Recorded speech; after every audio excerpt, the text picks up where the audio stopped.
بارگاہ رسالت میں آپ صلی اللہ علیہ وسلم میں ہدیہ نعت پیش فرما رہے تھے۔ اللہ ان کے سوز گداز میں مزید برکتیں عطا فرمائے۔ وقت کی قلت کے پیش نظر بلا تاخیر دعوت خطاب پیش کرنا چاہتا ہوں۔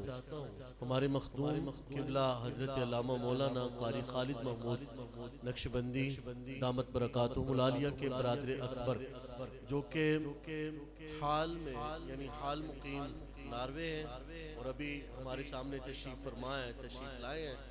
ناروے کے اندر دین اسلام کی تبلیغ کا فریضہ سر انجام دے رہے ہیں، بڑے خوبصورت انداز کے ساتھ وہاں پر یہ دین اسلام کی تبلیغ کے اندر مصروف ہیں، اور ان کی زندگی کا بیشتر حصہ یعنی کثیر حصہ وہاں پر جو ہے وہ گزرا، اور آج ہماری خوش بختی اور خوش قسمتی کہ یہ سیدی شاہ صاحب کا عرس مبارک ہے اور یہ عظیم شخصیت ہمارے درمیان تشریف فرمائے۔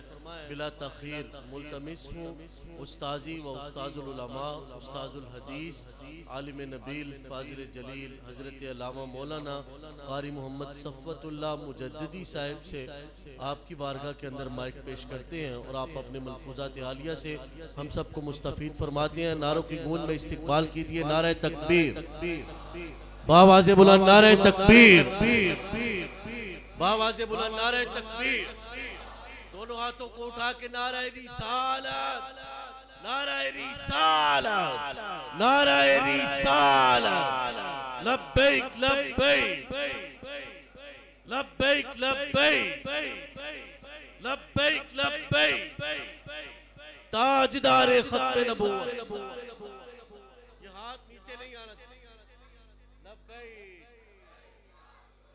ماشاءاللہ،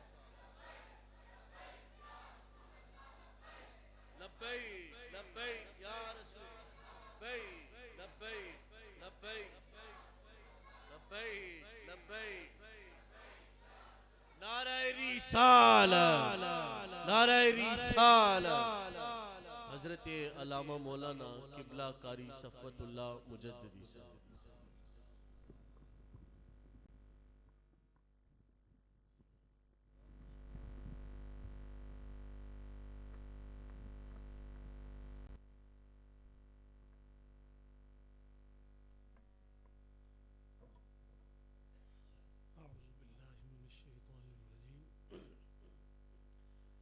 بسم اللہ الرحمن الرحیم، رب اشرح لی صدری ویسر لی امری واحلل عقدۃ من لسانی یفقہوا قولی۔ الحمد للہ نحمدہ ونستعینہ ونستغفرہ ونؤمن بہ ونتوکل علیہ ونعوذ باللہ من شرور انفسنا ومن سیئات اعمالنا، من يهده الله فلا مضل له ومن يضلل فلا هادي له، ونشهد ان لا اله الا الله وحده لا شريك له، ونشهد ان سيدنا وسندنا وشفيعنا وحبيبنا وحبيب ربنا وطبيبنا وطبيب قلوبنا وطبيب أجسادنا وطبيب أرواحنا، غوثنا غياثنا مغيثنا، سيدنا وملجأنا ومأوانا، محمدا صلى الله تعالى عليه وسلم عبده ورسوله بالهدى ودين الحق أرسله، أما بعد فأعوذ بالله من الشيطان الرجيم، بسم الله الرحمن الرحيم، وَأَمَّا مَا يَنْفَعُ النَّاسَ فَيَمْكُثُ فِي الْأَرْضِ كَذَلِكَ يَضْرِبُ اللَّهُ الْأَمْثَالَ، صدق الله العظيم۔ إن الله وملائكته يصلون على النبي يا أيها الذين آمنوا صلوا عليه وسلموا تسليما۔ محبت کے ساتھ درود پاک، الصلاة والسلام عليك يا سيدي يا رسول الله وعلى آلك وأصحابك يا سيدي يا حبيب الله، الصلاة والسلام عليك يا سيدي يا رحمة للعالمين وعلى آلك وأصحابك يا سيدي يا شفيع المذنبين۔ خدائے برتر و بالا ہمیں پتہ کیا ہے، خدائے برتر و بالا ہمیں پتہ کیا ہے، تیرے حبیب مکرم کا مرتبہ کیا ہے، تیرے حبیب مکرم کا مرتبہ کیا ہے۔ جبین حضرت جبریل پر، جبین حضرت جبریل پر کف پا ہے، جبین حضرت جبریل پر کف پا ہے ابتدا کا یہ عالم تو انتہا۔ نعرہ تکبیر، نعرہ رسالت، نعرہ رسالت، عظمت و شان مصطفیٰ۔ جبین حضرت جبریل پر کف پا ہے ابتدا کا یہ عالم تو انتہا کیا ہے۔ کوئی بلال سے پوچھے، کوئی بلال سے پوچھے خبیب سے سمجھے، کوئی بلال سے پوچھے خبیب سے سمجھے، سزائے الفت سرکار کا مزہ کیا، سزائے الفت سرکار کا مزہ کیا ہے۔ پوچھ لو یہ عہد رسالت کے جانثاروں سے کہ یہ صدق کیا ہے، صفا کیا ہے اور وفا کیا ہے۔ ہمیں تو بس آپ کی شفاعت کا آسرا ہے حضور، ہمارے پاس گناہوں کے ماں سے خدائے برتر و بالا ہمیں پتہ کیا ہے، تیرے حبیب مکرم کا مرتبہ کیا۔ واجب الاحترام سادات کرام، حضرات علماء ذوی الاحتشام، ناطقان شریف بیان، عاشقان مصطفیٰ، آج کی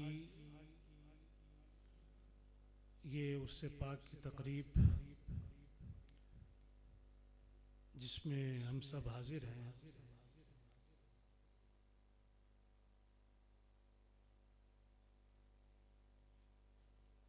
حضور قدوۃ الاولیاء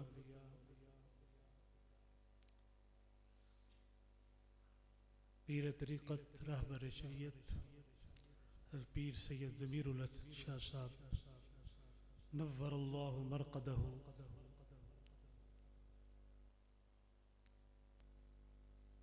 کی بارگاہ میں خراج عقیدت پیش کرنے کے لیے اور ان کے فیض و برکات سے اپنے آپ کو مستفید کرنے کے لیے اور مستنیر کرنے کے لیے اکٹھے ہوئے ہیں، حاضر ہوئے ہیں۔ خطابات آپ حضرات کثیر تعداد میں علماء تشریف فرما ہیں، ان سے سماعت کرتے بھی ہیں، کرتے بھی رہیں گے، اور یہ اس محفل پاک کا پہلا حصہ ہے۔ پھر اس کے بعد دوبارہ حضرت علامہ شیخ الحدیث حضرت علامہ مولانا قاری خالد محمود صاحب اور شیخ صاحب حضرت پیر طریقت رہبر شریعت شیخ محمد عمر سلیم صاحب، ان کے خطابات بھی ہوں گے اور علماء تشریف فرما ہے سبق سنانے کے لیے اور اپنے خالی دامن کو سادات کرام کی دعاؤں سے بھرنے کے لیے حاضر ہیں۔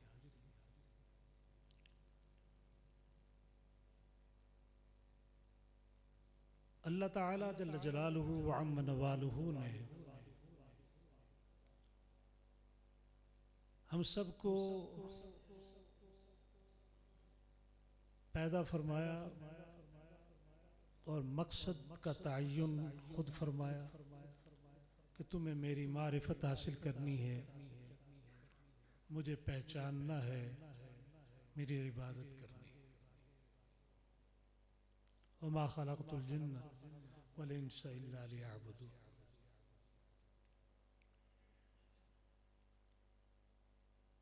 اب اس پہچان کے کروانے کے لیے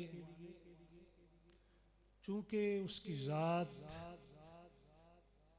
وہ نہ تصور میں آئے، نہ خیال میں آئے، نہ سمجھی جا سکے، نہ سنی جا سکے،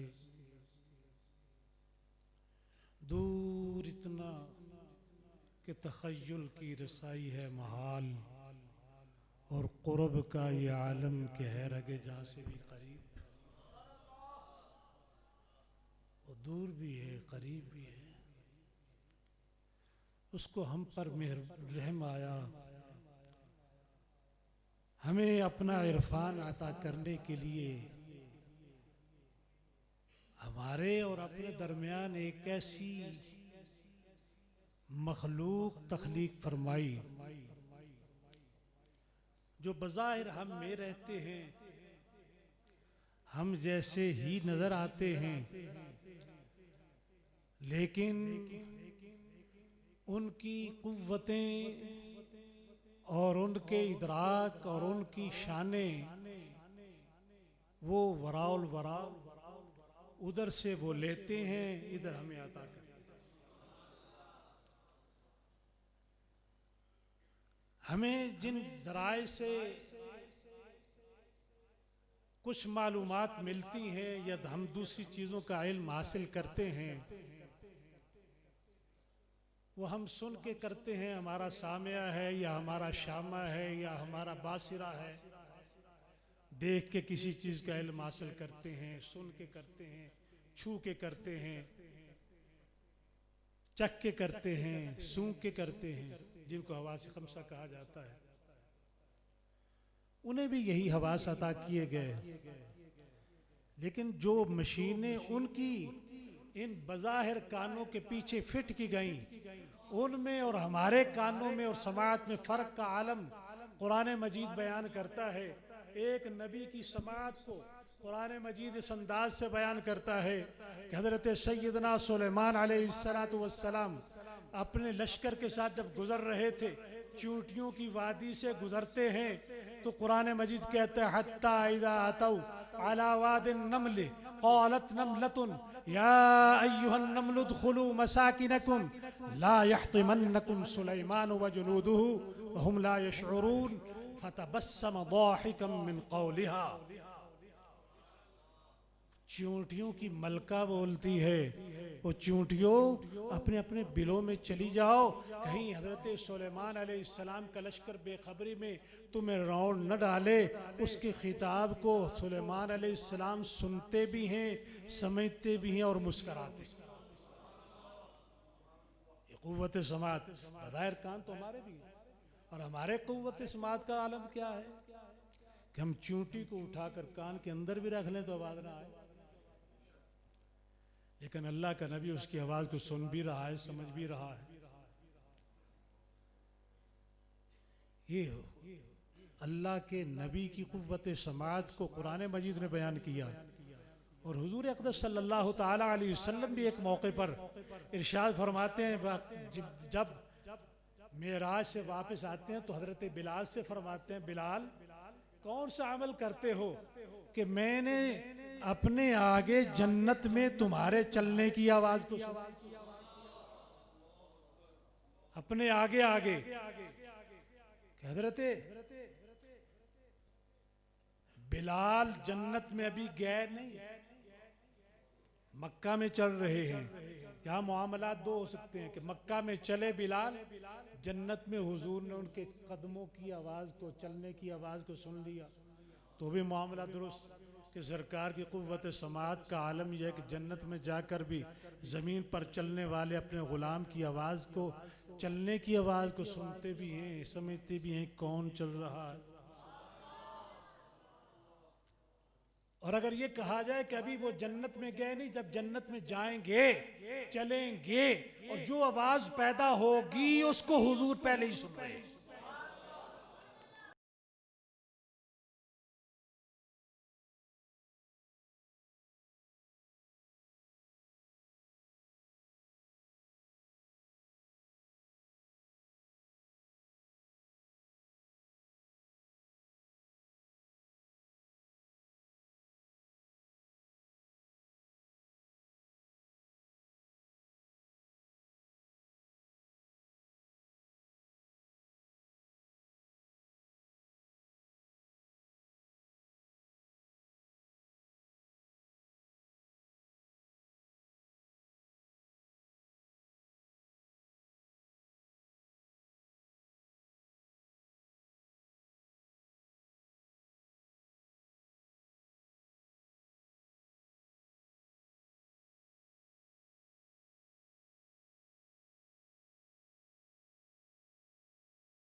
معجزہ ولی کی کرامت ہوتی ہے. جو بھی ولی کی کرامت اس کے نبی کا معجزہ ہوتا ہے. اور ہر ولی کو جس امت کا یا جس نبی کا وہ ولی ہے، جس نبی کی امت کا وہ ولی ہے، اس کو اسی طرح کی کرامت دی جاتی ہے جس طرح کے اس کے نبی کے معجزات ہوتے ہیں. قرآن مجید نے حضرت سلیمان علیہ السلام کے ولی کی بھی کرامت کو بیان کیا ہے. تو جس طرح کے نبی کے معجزات ہوتے ہیں اسی طرح اس کی امت کے اولیاء کی کرامات ہوتی ہیں. چونکہ ہمارے آقا و مولا سید عالم صلی اللہ تعالی علیہ وسلم کے معجزات کی کوئی انتہا نہیں. وہ اعلیٰ حضرت کہتے ہیں کہ ہر نبی کو ملا معجزہ ایک ایک، اور معجزہ بن کے آیا ہمارا نبی. تو جس طرح حضور کے معجزات لا تعداد اور بے انتہا، اسی طرح ان کی امت کے اندر اولیاء کی کرامات بھی لا تعداد اور بے انتہا. اب حضرت سیدنا فاروق اعظم رضی اللہ تعالیٰ عنہ نے یہ مسئلہ حل فرمایا. جب یہ فرمایا تھا یا ساریۃ الجبل، خطاب فرماتے ہوئے ساریہ کو نہامت کے مقام پر مخاطب کر کے جب ان کو ہدایات ارشاد فرمائی، تو حضرت ساریہ نے ان ہدایات کو سنا بھی اور بتا دیا کہ حضور کو اگر اللہ تعالیٰ نے یہ معجزہ تن سماعت میں یہ چیز عطا فرمائی ہے تو ان کے غلاموں کو کرامتاً یہ عطا فرمائی.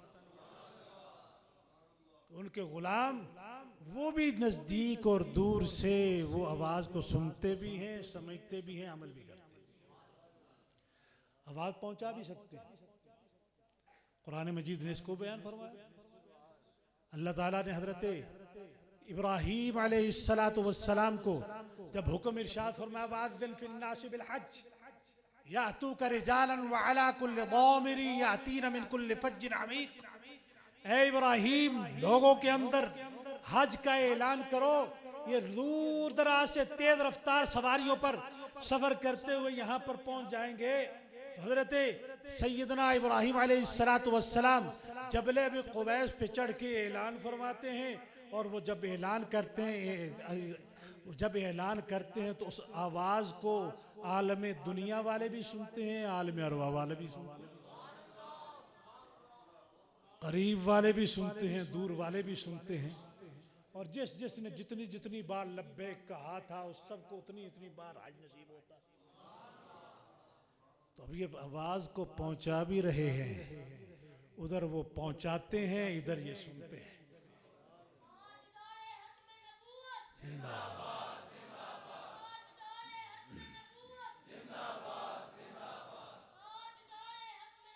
زندہ باد. حضرات محترم، یہ تو نبی کی قوت سماعت قرآن مجید نے بیان کی ہے، بصارت بھی بیان کی ہے. میں صرف حواس خمسہ کے حوالے سے بات کر رہا ہوں. اس میں سے صرف ایک اور بات عرض کر کے اپنی گفتگو کو ختم کرتا ہوں. قوت باصرہ حضرت سیدنا نوح علیہ السلام کے بارے میں قرآن مجید کہتا ہے جب 950 سال تبلیغ کرنے کے بعد اس نتیجے پر پہنچتے ہیں کہ یہ قوم اب نہیں مانے گی، تو یوں عرض کرتے ہیں قرآن مجید ان کی دعا جو انہوں نے دعائے ضرر کی تھی. دعائے نبی بد دعا نہیں کرتا، یہ لفظ نبی کے نہیں، نبی نے بد دعا کی نہیں. بد اور نبی کی بارگاہ میں یہ کیسے ہو سکتا ہے؟ یہ لفظ درست کرنا ہے. نبی دعائے ضرر کرتا ہے. حضرت نوح علیہ السلام کیا کرتے ہیں؟ رب لا تذر علی الارض من الکافرین دجارا انک ان تذرہم یضلوا عبادک ولا یلدوا الا فاجرا کفارا. مولا روئے زمین پر کسی کافر کو زندہ نہ چھوڑ،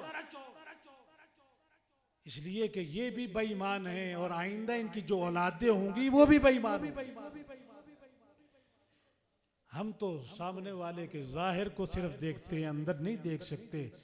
نبی نہ صرف اپنے سامنے والوں کے عقیدے کو دیکھ رہا ہے بلکہ ان کی پشتوں میں جو اولاد پیدا ہوگی ان کے عقیدوں کو بھی دیکھ رہا ہے اور ان کے عقیدے کو بیان کر رہا ہے.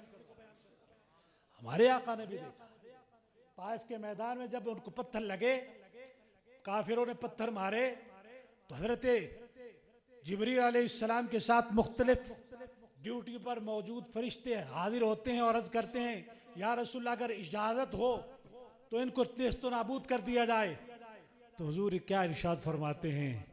فرماتے ہیں یہ نہیں، میں ان کی پشتوں کے اندر جو ان کی اولادیں ہوں گی ان کے ایمان کو دیکھ رہا ہوں، وہ ایمان والے ہوں گے.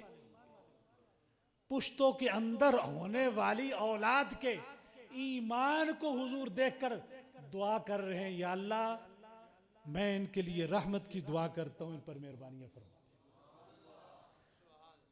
تو نبی کی قوت باصرہ کا کیا عالم ہے کہ وہ سامنے والے کی نہیں بلکہ بعد میں آنے والے لوگوں کی ایمانوں کو بھی دیکھ بھی رہا ہوتا ہے اور ان کو پہچان بھی رہا ہوتا ہے. اور پھر اللہ تعالیٰ جل جلالہ وعم نوالہ نے ایک نبی کی چھونے کی قوت کو بھی قرآن مجید میں عجیب انداز میں بیان کیا ہے. حضرت سیدنا یونس علیہ السلام مچھلی کے پیٹ میں ہیں. قرآن مجید کہتا ہے کہ اگر وہ تسبیح کرنے والوں میں سے نہ ہوتے تو لَلَبِثَ فِي بَطْنِهِ إِلَى يَوْمِ يُبْعَثُونَ، ہم انہیں مچھلی کے پیٹ میں رکھتے قیامت تک، اٹھنے کے دن تک. تو ظاہر ہے کہ کیسے رکھتے؟ زندہ رکھتے. تو مچھلی کے پیٹ میں بھی زندہ رہتے.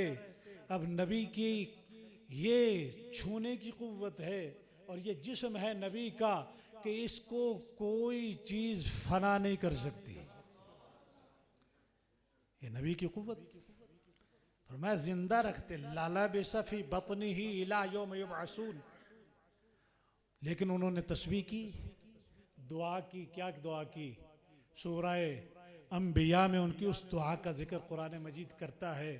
فرمایا وہ دعا کرتے ہیں وَظَنُّونِ إِذْ ذَهَبَ مُغَاضِبًا فَظَنَّ أَن لَّن نَّقْدِرَ عَلَيْهِ فَنَادَى فِي الظُّلُمَاتِ أَن لَّا إِلَٰهَ إِلَّا أَنتَ سُبْحَانَكَ إِنِّي كُنتُ مِنَ الظَّالِمِينَ فَاسْتَجَبْنَا لَهُ وَنَجَّيْنَاهُ مِنَ الْغَمِّ وَكَذَلِكَ نُنْجِي الْمُؤْمِنِينَ. یہ قرآن مجید وسیلہ یہی تو ہے. علماء کرام کی ضیافت وسیلہ اسی کا تو نام ہے کہ فرمایا انہوں نے دعا کی تھی لا الہ الا انت سبحانک انی کنت من الظالمین کے الفاظ کے ساتھ. فرمایا ہم نے قبول کی، انہیں غم سے نجات دی. تو جو بھی انہی اس دعا کے الفاظ کے تصدق سے جو نبی کی زبان سے نکلے جو بھی کرے گا ہم ہر مومن کو نجات عطا فرما. بس ٹھیک. حضرات محترم، اب نبی مچھلی کے پیٹ میں ہے مگر جسم کو کسی قسم کا کوئی نقصان نہیں پہنچ رہا. جب مچھلی کا پیٹ نبی کے جسم کو نقصان نہیں پہنچا سکتا تو قبر کی مٹی کیسے پہنچا سکتی؟ ان اللہ حرم علی الارض ان تأکل اجساد الانبیاء فنبی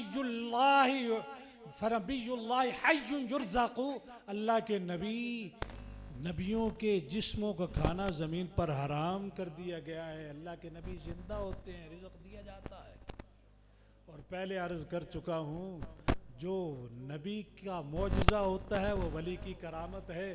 تو اولیاء اللہ کی اجساد طاہرہ بھی قبور کے اندر اسی طرح زندہ ہوتے ہیں، اسی طرح سلامت ہوتے ہیں جس طرح کہ انبیاء علیہ السلام کی.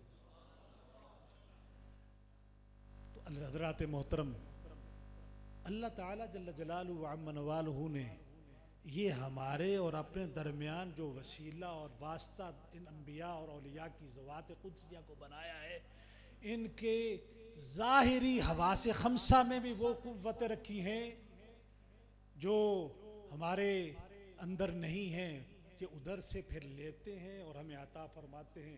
وہ عرفان، وہ معرفت، اللہ تعالیٰ کی وہ نعمتیں ادھر سے لے کر ہمیں عطا فرماتے ہیں.